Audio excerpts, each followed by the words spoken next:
This Faceless YouTube channel makes hundreds of thousands of dollars from tens of millions of views every single month. But none of the footage in these videos belongs to the creator. So how is it possible for this channel to not only exist, but to profit from other people's content? Why hasn't this channel got demonetized or been hit by copyright strikes?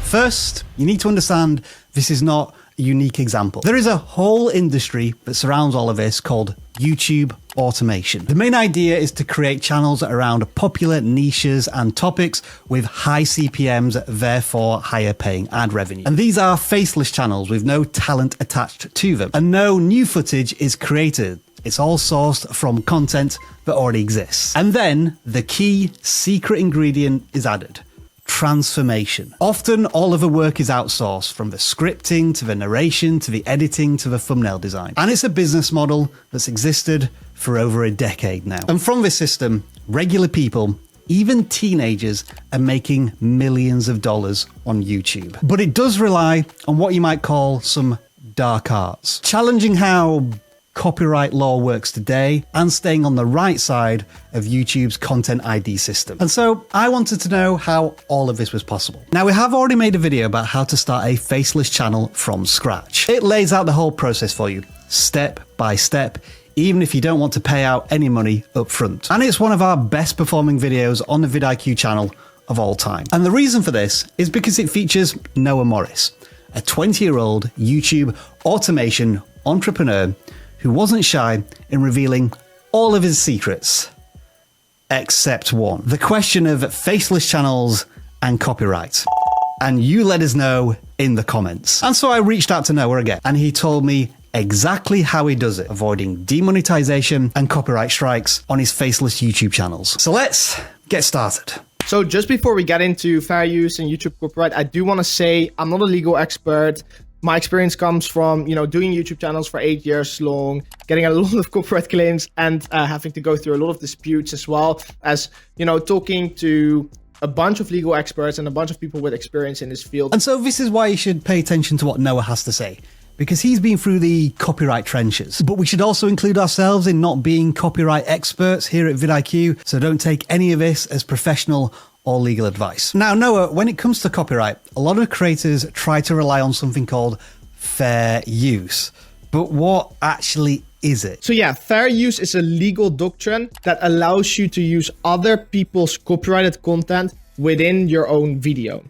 It is very important to say this can only happen if the content you are making from the original copyrighted work is fair use / transformative. What does transformative mean? You have to add value to the original copyrighted work. This means educational value. You have to give commentary, a different perspective, a parody perhaps. That is what transformative means. So when you put it like that, Noah, it sounds pretty simple. You get some content, you mix things up a little bit, and boom, it's transformative, right? So the problem with fair use really is that it's a massive gray area, both on YouTube and in the US legal system. I've gotten copyright claims, copyright strikes and whatnot, and it costs you a bunch of ad revenue and a bunch of headache if you don't understand fair use properly, because there's a lot of misconceptions surrounding fair use, especially on YouTube. It is often the case that YouTubers hear this magical term, fair use, and assume it's the ultimate defense to anything copyright. That, of course, is your first mistake.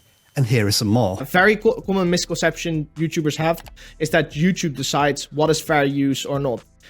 They actually don't. The US court system decides fair use. When we're talking about fair use, there are 4 pillars that are really important. So the first one would be character of use. The second one would be the nature of the copyrighted work or the source of the copyrighted work. The third one would be the amount used. And the fourth would be the impact on the market for the copyright holder. All right, Noah, now you're talking our language. We love plans, we love steps, in this case, pillars.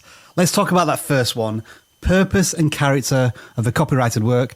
What's all that about? So when we're talking about the purpose of the copyrighted work under fair use, we're really talking about how much value and transformation are you adding? So are you adding significant value in form of cool edits? Are you adding a bunch of commentary? Is the video revolving around you and not the copyrighted content? If the video is revolving around the copyrighted content, that is not fair use. So if you're straight up ripping a video from another channel and posting it on your channel with minimum editing and just a bit of commentary, that's not fair use because you're not adding significant value.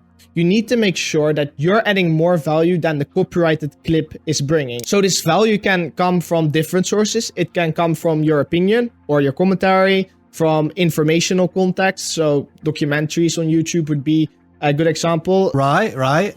What would be an example of something that isn't considered transformative content? An example of something that wouldn't be fair use is just taking someone else's video, adding a little bit of commentary, like maybe 30% commentary to the video, and then just straight up posting it to your channel. No, that's not fair use because the copyrighted work is valued more than your commentary.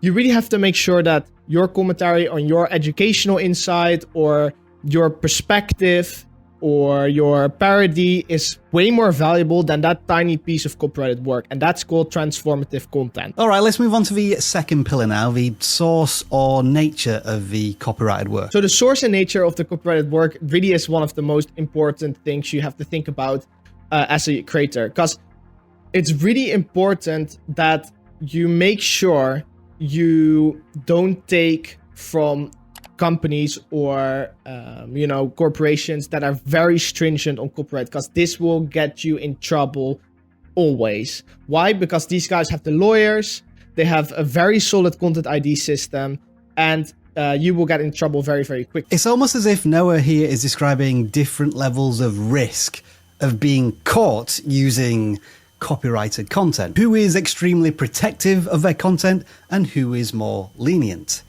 Let's ask and find out. High risk would be something like sports broadcast. So think of Formula 1 broadcast, official Formula 1 broadcast, official soccer broadcast, the NFL, the Super Bowl. Those are very copyrighted works. They have large legal structures behind that content.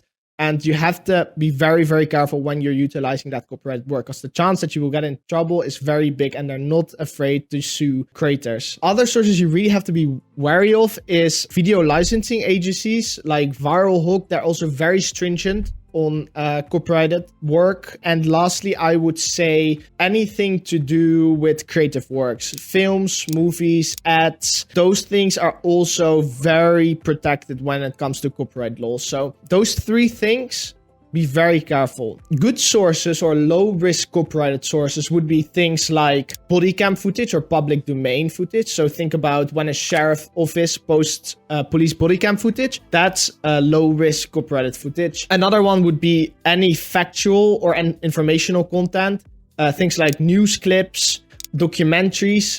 If they're in an educational context, usually you won't get copyright claimed as fast, because again, it's in an educational context. And last up is all the user generated content or all the individual fan clips. So let's say you want to use footage from a Formula 1 race, but you can't use official broadcast. Instead, what you do is you take clips from people that have filmed the Formula 1 race or Formula 1 moment on their phone, because this usually doesn't get matched in the content ID system. Usually individuals won't be as likely to take you to a court or strike you on YouTube. So really with these sources, you have to think of vlogs, anything posted to Twitter, Reddit, Instagram. Those are usually pretty safe to utilize in your own videos. Now, this does make me sit a little uncomfortably to think that individual creators are lower risk when it comes to copyrighted content because they don't have the power, time, influence, or legal department to defend their content. I think this does best illustrate the imperfect YouTube copyright world. But it does make this conversation really fascinating because Noah is being so honest and transparent,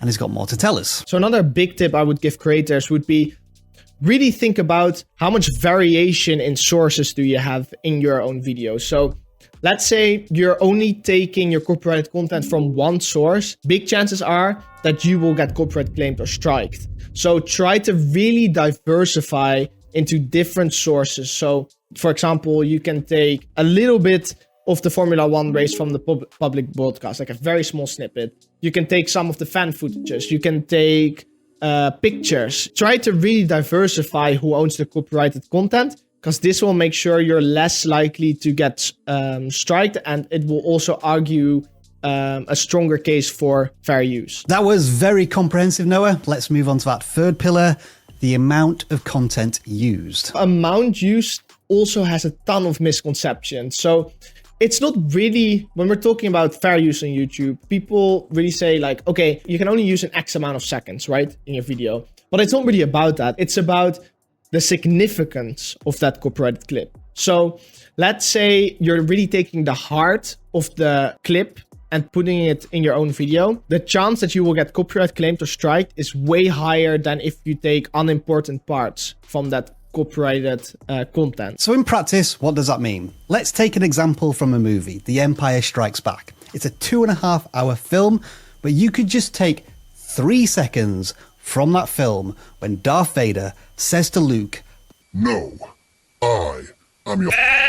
And that is the heart of the entire thing ripped out of it. Don't lean on the misconception that clips under 10 seconds won't get you in trouble with copyright. Yes, it will make sure YouTube doesn't detect your copyrighted footage as quickly, but in court, it won't hold up if you're using the heart of the copyrighted clip. And so what about that fourth pillar? Potential market impact. Yeah, so the last pillar, does your content with the copyrighted footage replace the original copyrighted footage? So that's why compilations are so tricky, because they usually replace the original copyright holders' content. So because viewers are more likely to go watch the compilation, they have watched the compilation, they've seen the footage, and they won't watch the original clip anymore. And that hurts the market for the copyright holder, and that infringes on their copyright, and that will get you in a lot of trouble. So make sure, again, by diversifying, to not hurt the copyright holders market, because that's another big factor when it comes to fair use. Try to really limit the impact you have on the market the copyright holder is in. Now, Noah, all that we've talked about so far is designed to help you stay out of big trouble, copyright strikes. But what about those day-to-day copyright claims and content ID? How to avoid content ID on YouTube is another big question I often get asked. And it's really important to just combine the information I have given earlier, which is make sure, firstly, you're using low-risk sources, your content is very transformational. Try to use everything in an educational context or in a commentary context. Again, educational is most safe. Commentary is a bit of a gray area. Try to add a lot of your own value in terms of editing as well, to add more variation in the footage. Let's say you want to add stock footage, animations, podcast clips, news clips. The more different types of footages you use in your YouTube video, the less likely it is for YouTube to detect that copyrighted footage. And obviously, the shorter the clip, the less likely it is to get claimed as well. And another thing to avoid content ID on YouTube is to make sure to use an interval. So there has to be a break between the copyrighted content. So 10 seconds of copyrighted work, and then 10 seconds of voiceover. 10 seconds of copyrighted work, 10 seconds of voiceover. This way, YouTube's AI doesn't really detect the copyrighted work as fast. As I mentioned earlier, faceless channels occupy a somewhat murky region of the YouTube world. Copyright seems to be somewhat open to interpretation, and the rules are bent as far as they will go. I know that some of you creators watching this video will have the feeling that none of this should be allowed on YouTube. But it is. It has been for a long time, and it will be in the future. On the other hand, some of you will feel inspired and ready to embrace the idea of making a faceless channel. This is your step-by-step guide on how to do it from Noah himself.